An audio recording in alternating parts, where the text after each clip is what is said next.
Eu sou especialista em eletroconvulsoterapia e outras modalidades de neuromodulação. Eu sou psiquiatra, formado pela Santa Casa de São Paulo, fiz alguns cursos, fiz pós-graduação, estive fora do Brasil um tempo estudando isso e voltei e trabalho praticamente full time nesse tipo de tratamento. E agora eu estou aqui para responder algumas perguntas a convite da Clínica Val Fernandes.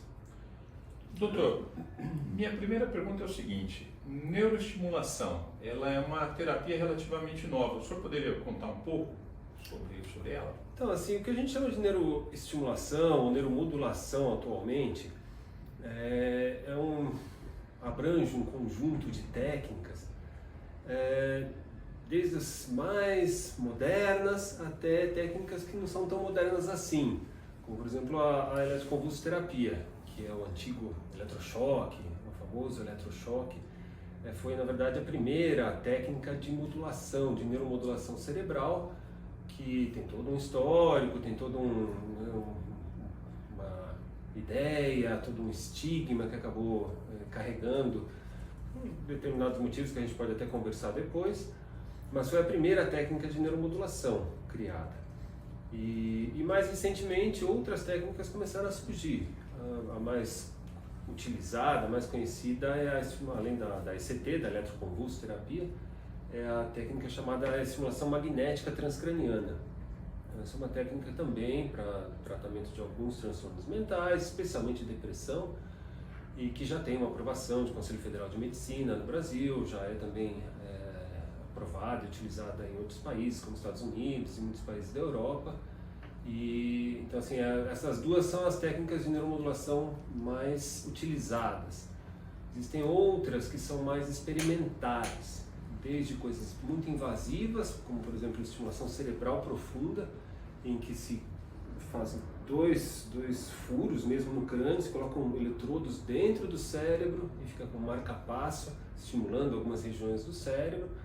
É usado também para alguns quadros de depressão grave, é utilizado em alguns quadros de TOC, de transtorno obsessivo compulsivo, e algumas doenças neurológicas, é bastante utilizado em doenças neurológicas como Parkinson, por exemplo.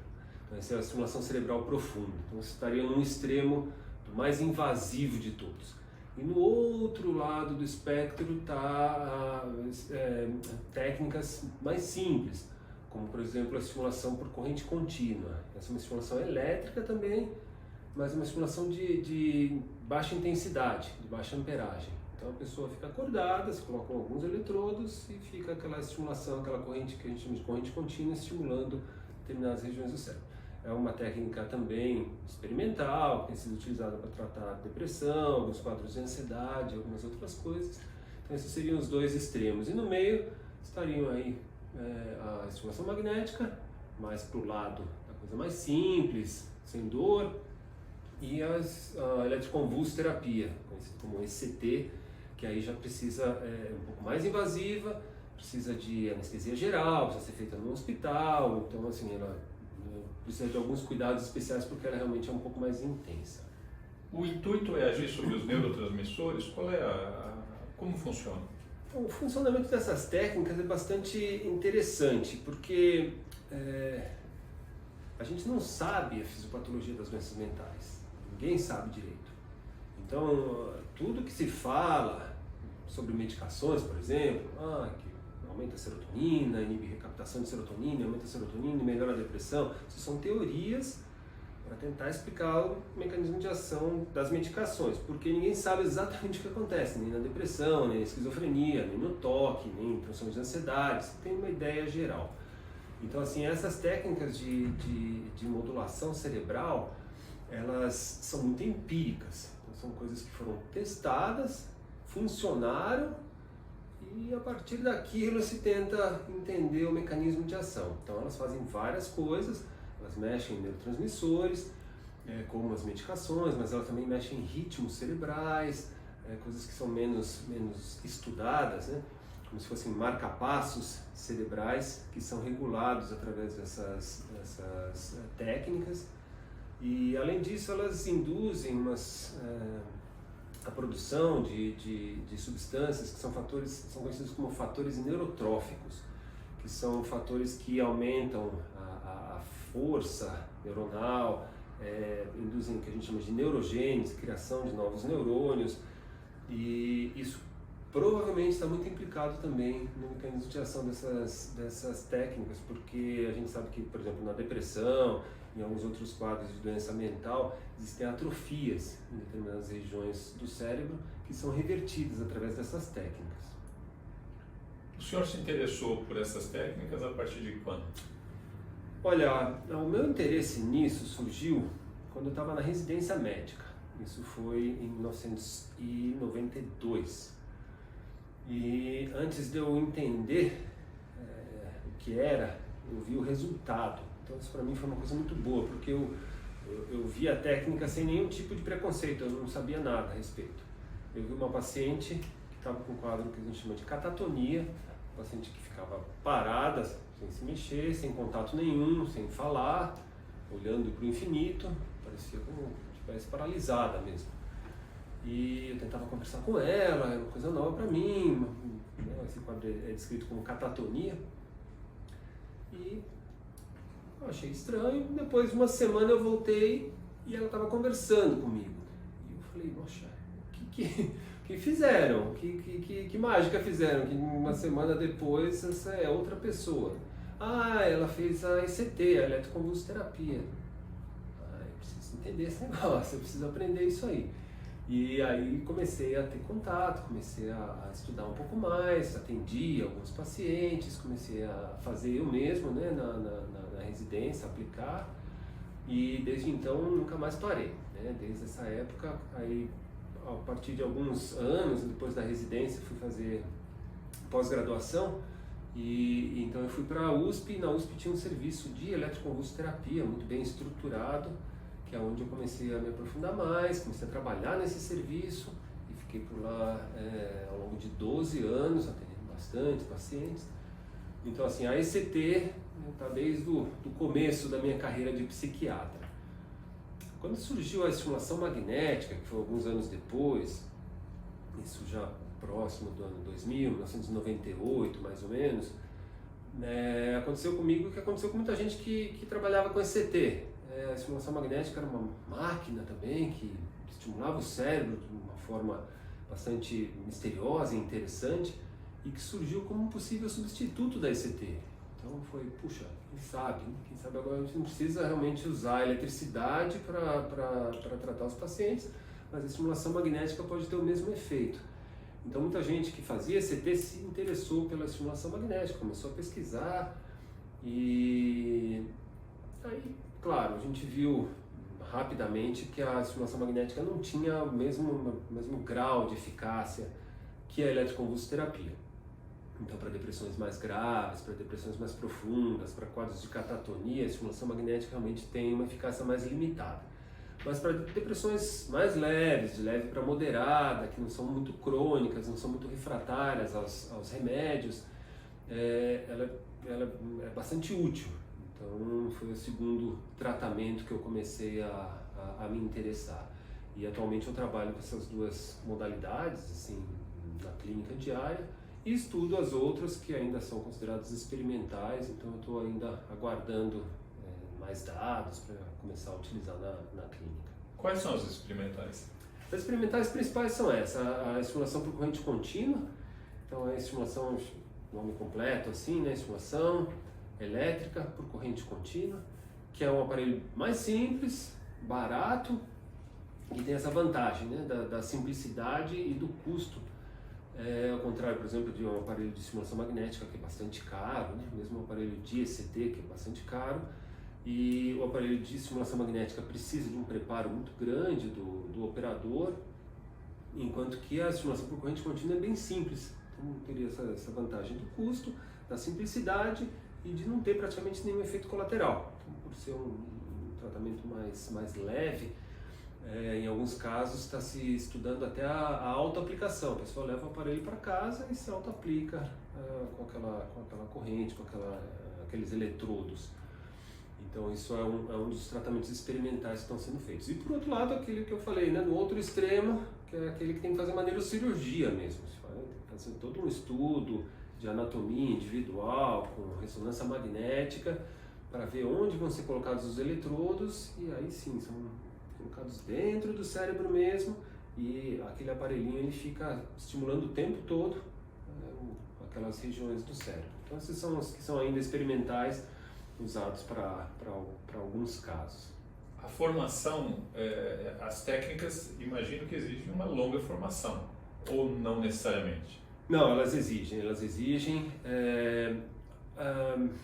Não existe um pré-requisito, pelo menos no Brasil não existe um pré-requisito para se fazer isso, mas não deveria ser realizado por quem não tem um preparo. Então a gente oferece cursos. Primeiro, a gente teve que se preparar, procurar. Quando surgiu isso, um pouquinho da história, da minha história pessoal, não existia esse aparelho no Brasil. Quando eu me interessei pela primeira vez, não existia simplesmente. E eu comecei a procurar onde aprender isso. Comecei a estudar o assunto, mas era só uma coisa que eu ficava imaginando como funcionaria. Na época ainda o dinheiro era bastante curto, então ir para os Estados Unidos não era uma opção naquele momento. E o lugar mais próximo que eu achei foi no Uruguai. Então no Uruguai tinha um serviço que tinha um estimulador magnético.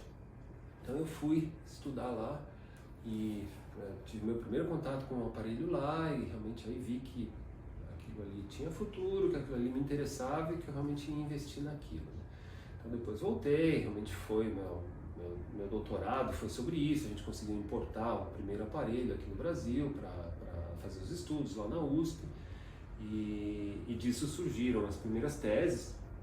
Surgiram já 3 teses de doutorado, uma dissertação de mestrado com o meu orientador, Dr. Marcolin, e foi o start aí dessa coisa da estimulação magnética. Então, é preciso, por um lado, aparelhos adequados, né? Esses aparelhos são aprovados pela Anvisa, tem toda uma regulamentação, e é preciso o preparo do operador. Não basta ter um aparelho bom, porque é preciso saber indicar o tratamento, é preciso saber calibrar o aparelho de acordo com a patologia, com a doença que está sendo tratada, é preciso saber os limites, todos os limites de segurança, porque apesar de ser um tratamento extremamente seguro, sempre tem algum risco. Então, no caso da estimulação magnética, o risco principal é de uma convulsão acidental. Então, a pessoa pode ter um ataque epilético se a estimulação for mal feita, numa região errada ou com parâmetros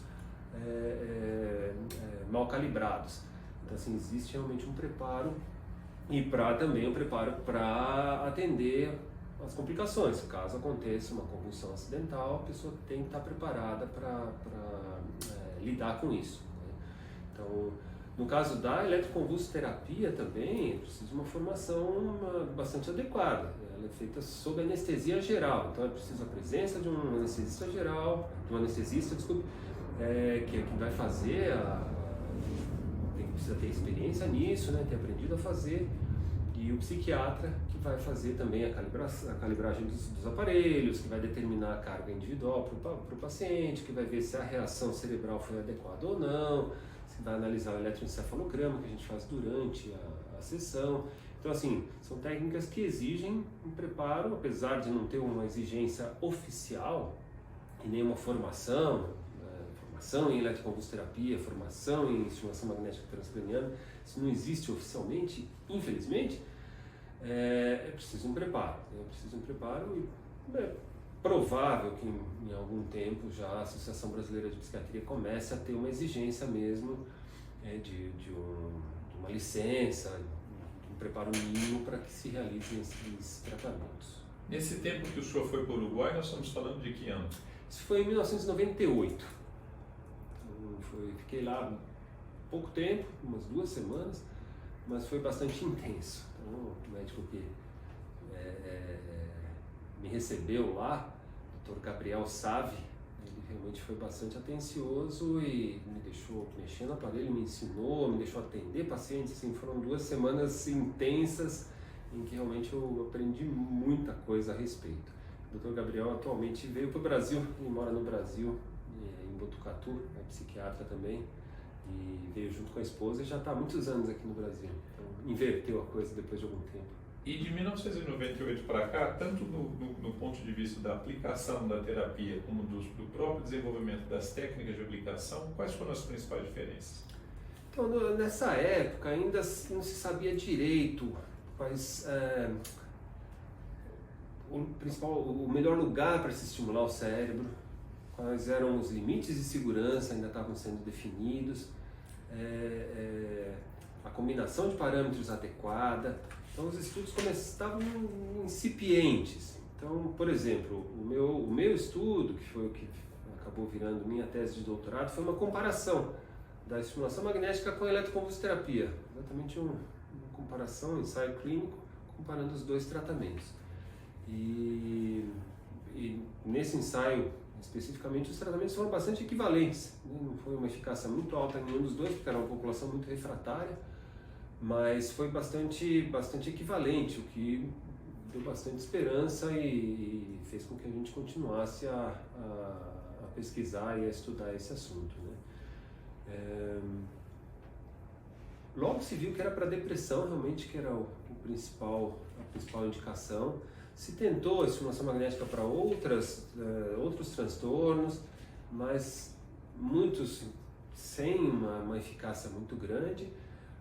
Alguns foram testados com alguns parâmetros, por exemplo, transtorno obsessivo compulsivo. Ele foi testado em várias formas, várias regiões cerebrais, córtex pré-frontal, região mais frontal ainda, córtex motor, depois a área motora suplementar, uma série de regiões cerebrais foram tentadas com resultados muito variados. E mais recentemente se conseguiu um resultado com essa área chamada área motora suplementar, se conseguiu um resultado, pelo menos um alívio parcial de sintomas em pacientes com esse toque bastante grave, refratário, o que levou até a uma aprovação do FDA americano para o uso nessa situação específica. Então isso é uma das coisas, além da depressão, que a gente faz aqui na clínica. A outra indicação é alucinações auditivas. Então, pacientes com esquizofrenia que têm alucinações auditivas, vozes, então foi usado para tentar aliviar essas vozes. Então isso ainda não é, apesar de ser aprovado no Brasil para essa indicação, a taxa de resposta ainda é bastante limitada. Para um distúrbio como um distúrbio frontotemporal, se aplica? Quadros de demência, ainda nenhum desses tratamentos tem uma eficácia. Na verdade, poucos tratamentos como um todo têm uma eficácia para todos os tipos de demência. Então está sendo tentado, está sendo testado, às vezes surge um ou outro estudo promissor, por exemplo, que usa estimulação magnética, mas estímulo cognitivo. Então a pessoa põe a bobina, que vai fazer os estímulos, os pulsos magnéticos, e a pessoa com uma tela de computador faz exercícios cognitivos para ver se alivia. Então são algumas coisas que são promissoras, mas ainda não conclusivas. Quanto tempo pode durar um tratamento nas patologias mais comuns? Então vamos falar de um e de outro. Então vamos falar separadamente, porque apesar de ter uma analogia muito grande, cada um tem uma particularidade. Então primeiro da estimulação magnética transcraniana, a EMT. A EMT tem como vantagens ser um tratamento que dá para ser feito no consultório, ele praticamente não tem nenhum efeito colateral. Quando tem, a pessoa tem um pouco de dor de cabeça, algumas pessoas têm um incômodo durante a sessão por contração de nervos periféricos, de músculos por estímulo de nervo periférico. Então assim, é um tratamento que tem um perfil de segurança e de efeitos colaterais muito bom. E essa é a grande vantagem da estimulação magnética sobre todos os outros tratamentos. Essa limpeza de efeitos colaterais. Então muitas pessoas procuram a estimulação magnética não pelo grau de eficácia, que é razoável, mas não é nada muito impressionante, mas por esse perfil de efeitos colaterais. Então, por exemplo, pessoas não conseguem tomar o remédio por algum motivo, tomam o remédio e tem muitos efeitos colaterais, sono ganho de peso, por exemplo, coisas que são muito comuns em boa parte dos remédios, coisa que na estimulação magnética não existe. Então a estimulação tem esse perfil. Por ela ser tão benigna, normalmente a gente faz sessões diárias. Então uma sessão é difícil que tenha um bom efeito. Esses tratamentos têm como característica um efeito cumulativo. Então 1, 2 sessões, em geral, não se nota muita coisa.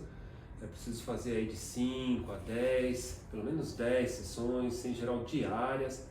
O tratamento dura de 20 minutos a meia hora por dia e se faz habitualmente de 10 a 15 sessões. E aí, de acordo com a resposta, normalmente a resposta não é repentina, é uma resposta progressiva. E de acordo com a resposta, depois dessa série inicial, se pode ou esticar um pouquinho mais, é sempre uma coisa muito individual, ou passar por um esquema de manutenção, porque se faz uma série e para, é como se tomasse um remédio por um tempo e parasse. Então a chance de recaída, de voltar aos sintomas é muito grande.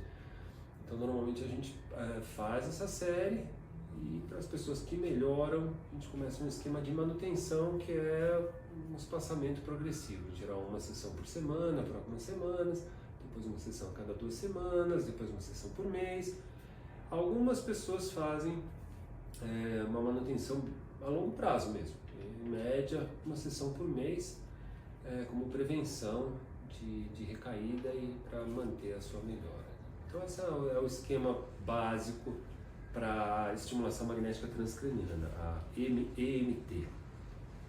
A eletroconvulsoterapia já é um tratamento que tem mais efeitos colaterais, é um tratamento um pouquinho mais complicado. Então, normalmente não se pode fazer sessões diárias, porque daria muita dor de cabeça, por exemplo, pode chegar até quadros confusionais. Normalmente se faz 2 a 3 sessões por semana, esse é o esquema básico. Normalmente se faz de 6 a 12 sessões, o efeito também, mesma coisa, tende a ser cumulativo, aos pouquinhos a pessoa vai melhorando. Um ou outro quadro, existe uma mudança muito radical, principalmente casos de catatonia, mas a maioria é assim, essa coisa bastante progressiva. E o raciocínio é mais ou menos o mesmo. Não existe um número fixo de sessões, mas normalmente se vai até a melhora, até a remissão dos sintomas, ou pelo menos até uma estabilização, uma melhora que se mantém por algum tempo, e se passa também aí, de acordo com a doença, com o quadro individual, para um esquema de manutenção também de espaçamento progressivo. Uma sessão por semana, uma sessão cada 2 semanas e assim por diante. Também algumas pessoas fazem manutenção a longo prazo, em média também uma sessão por mês. Como se mede o resultado?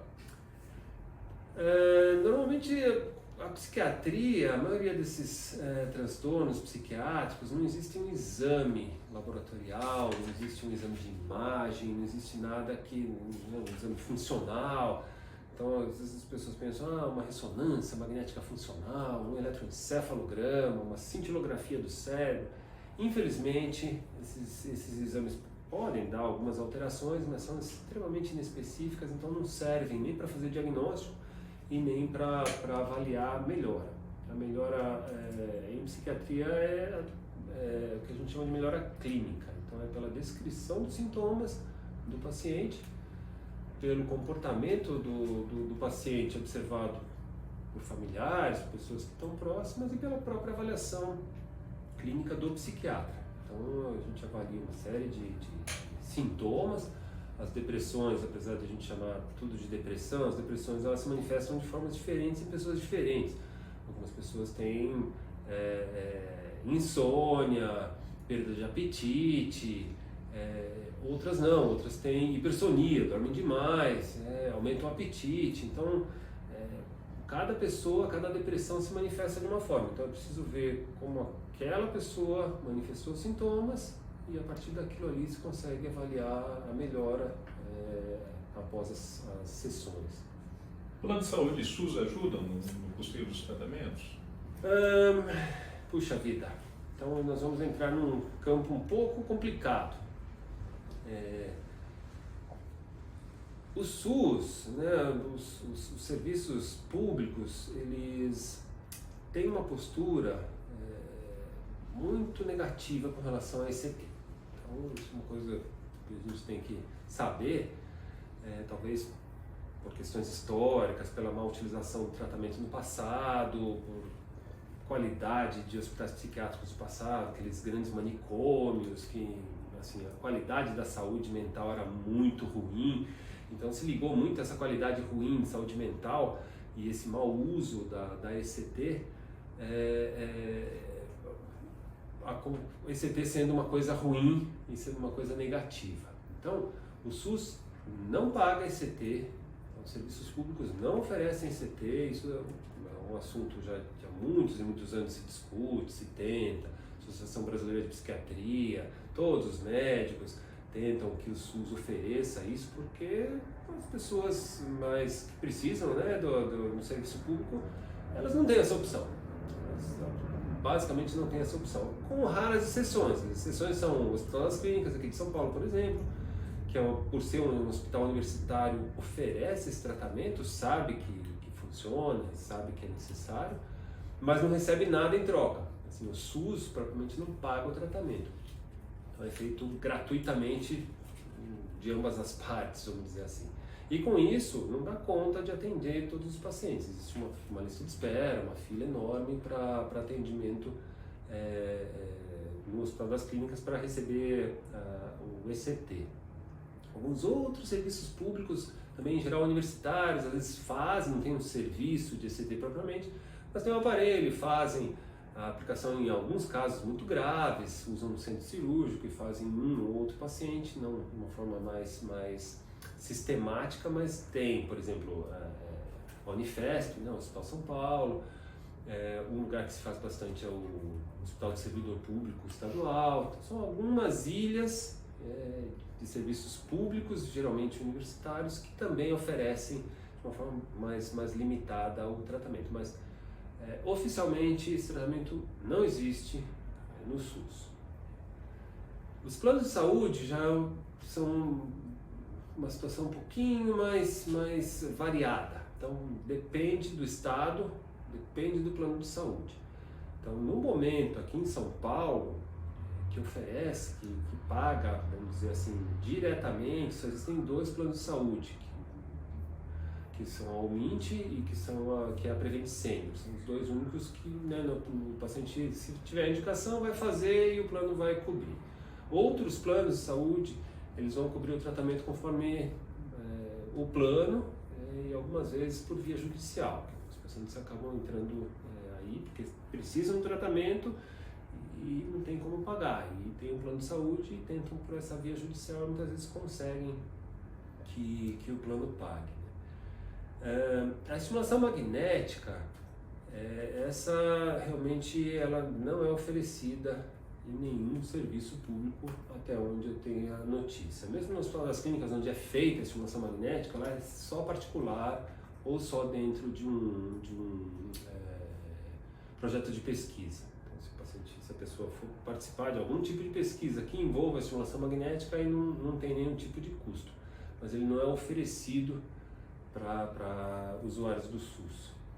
Em outros países, por exemplo, no Reino Unido, onde presumo que essa terapia seja mais comum, essa situação é diferente? É diferente, né? Assim, eu não tenho muitos dados do funcionamento, como funciona, mas lá a saúde é mais, o governo se preocupa um pouco mais, né, com oferecer esse tipo de tratamento. Nos Estados Unidos,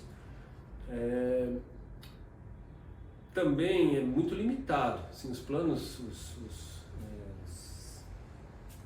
esqueci o nome lá dos planos de saúde deles lá, né, os seguros de saúde lá, eles também, para estimulação magnética é muito difícil que paguem. Para ECT alguns pagam, outros não, mas assim, eles lá são menos públicos, vamos dizer assim, né? Então, mas assim, a estimulação magnética é bastante cara nos Estados Unidos, até onde eu sei, os planos de saúde deles não pagam. E o ECT, a única coisa que é bastante clara lá, são os 2 planos do governo, que é o Medicare e o Medicaid, que oferecem o ECT. Então, esses são planos de saúde, o Medicare, para pessoas mais idosas, né? A pessoa chega a determinada idade, não me lembro direito se são 65 anos, eu acho que a partir de 65 anos já recebe o Medicare, e o Medicare paga o ECT. E o ECT, inclusive, tem uma eficácia muito grande em pessoas idosas, depressão em pessoas idosas. Né? Daqui para frente, o senhor espera que os principais avanços nessas terapias venham de onde? Vem na redução do tamanho dos aparelhos, na descoberta de novos pontos cerebrais? Para onde é que nós estamos indo? Então, a neuromodulação é uma ciência, apesar de a gente pensar, né, na eletroconvulsoterapia como uma coisa, o ancestral da neuromodulação moderna, a neuromodulação ela está engatinhando aí. A gente está começando a entender os circuitos cerebrais, começando a entender como modular esses circuitos e qual que é a importância de cada parte para o tratamento de diferentes doenças. A estimulação magnética, por exemplo, ela, pelas características físicas dela, ela atinge uma região muito pouco profunda. Então ela atinge principalmente córtex cerebral, essa região mais externa do cérebro. Então, o efeito direto dela é sempre em córtex. É possível fazer várias coisas diretamente, mas só em córtex. Indiretamente, se consegue modular coisas mais profundas. Você estimula um neurônio aqui superficial que, por sua vez, vai estimular ou vai inibir um neurônio mais profundamente, ou um grupo de neurônios mais profundos. Então, a gente está começando a entender essas coisas. Né? Por exemplo, é possível mapear o córtex. Existe uma região do cérebro aqui, que é chamada de córtex motor, que é o que controla a motricidade. Então, por exemplo, a gente consegue, com a estimulação magnética, estimular uma região e ter uma contração da musculatura contralateral. Então a estimulação magnética ela é usada em neurocirurgia, por exemplo, para mapear essa região, esse córtex motor, porque é uma pessoa que tenha um tumor que está empurrando esse córtex motor para outra parte, a gente não consegue saber onde está, só olhando uma tomografia. Mas com a estimulação magnética você consegue mapear a região do córtex motor e com isso, durante a cirurgia, você tenta preservar ao máximo aquilo ali para que não tenha menos sequelas. Então, assim, isso é uma utilidade bastante interessante da estimulação magnética. Com a estimulação magnética você consegue modular o córtex visual, então essa parte da occipital, que cuida da visão. Então, por exemplo, alucinações alucinações visuais. Algumas drogas, elas induzem alucinações visuais. Então é possível aliviar essas alucinações visuais, ou inibir essa região do córtex, para diminuir essas alucinações visuais induzidas por drogas. E que poderia ser um mecanismo de inibir alucinações visuais de outras doenças, por exemplo, uma esquizofrenia. Né? E assim por diante. Assim, tem uma série de possibilidades que ainda não foram totalmente exploradas. Toda a parte de sensibilidade, doenças neurológicas. Então está sendo estudado para AVC, por exemplo. Então no AVC, no derrame, né, quando a pessoa tem uma lesão em uma região do cérebro, que aquela região fica inativa. Então a pessoa tem uma paralisia do outro lado, né, no braço, na mão, por exemplo, né, se for nessa região de córtex motor. Então uma das coisas que se faz é tentar estimular essa área, né, o que sobrou de neurônios, vamos dizer assim, né, para que volte ao máximo, ou inibir o outro lado, porque um dos problemas é que o cérebro desequilibra. Os dois hemisférios cerebrais eles estão no equilíbrio. Quando um dos lados fica doente, o outro lado fica meio solto. Então dá uma série de complicações, espasmos, tem uma série de sintomas que as pessoas têm. Com a estimulação magnética é possível inibir isso e dar um equilíbrio. Aparelhos menores, aparelhos mais portáteis, por exemplo, uma das coisas que está sendo testada é o uso para enxaqueca da estimulação magnética. Então, enxaqueca, né, crises de dor de cabeça, algumas pessoas muito grave, muito intenso, às vezes de difícil tratamento, e em alguns casos existe um fenômeno que a gente chama de aura.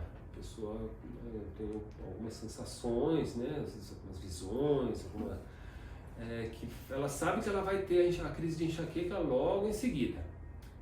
Então, uma das coisas que foi desenvolvida foi um aparelho de estimulação, só que depois que entrou na crise de enxaqueca, a estimulação magnética já tem uma eficácia mais limitada. Então era preciso estimular o cérebro quando está nesse processo de aura, mas não dá tempo. Então a pessoa começa com a aura, não dá tempo de ir até o consultório do médico, não dá tempo de ir até o hospital, tô começando a ter uma enxaqueca, vamos fazer uma estimulação. Então se desenvolveu um estimulador magnético portátil, que ele dá um único pulso. Normalmente esses estimuladores que a gente usa, eles dão vários pulsos, são pulsos de repetição, vai estimulando né, várias vezes. Só que para isso precisa de capacitores, tem toda uma questão tecnológica muito complexa. Então se desenvolveu um simulador em que você carrega ele na tomada e ele consegue dar um único pulso, ele não consegue dar vários pulsos de repetição, mas com isso ele fica bem portátil. E a pessoa começa a ter esse fenômeno de aura, coloca o aparelho bem nessa região também da visão e dá um único pulso. Pá! E isso corta o desenvolvimento de alguns quadros de enxaqueca. Então, isso é uma das coisas bastante interessantes, uma espécie de autoaplicação da estimulação magnética para cortar uma crise de enxaqueca. Depois tem todo o campo de doenças neurológicas, que é muito grande, todo o campo de epilepsias. Então, assim, com neuromodulação você consegue inibir regiões corticais que são responsáveis por crises, né? Crises convulsivas em pacientes com epilepsia. Então também é uma coisa que os estudos são muito intensos, ainda não tem uma utilidade prática, mas assim, é muito, muito promissora. A estimulação magnética, assim, as possibilidades são praticamente infinitas, então muita coisa ainda provavelmente vai surgir aí nos próximos anos.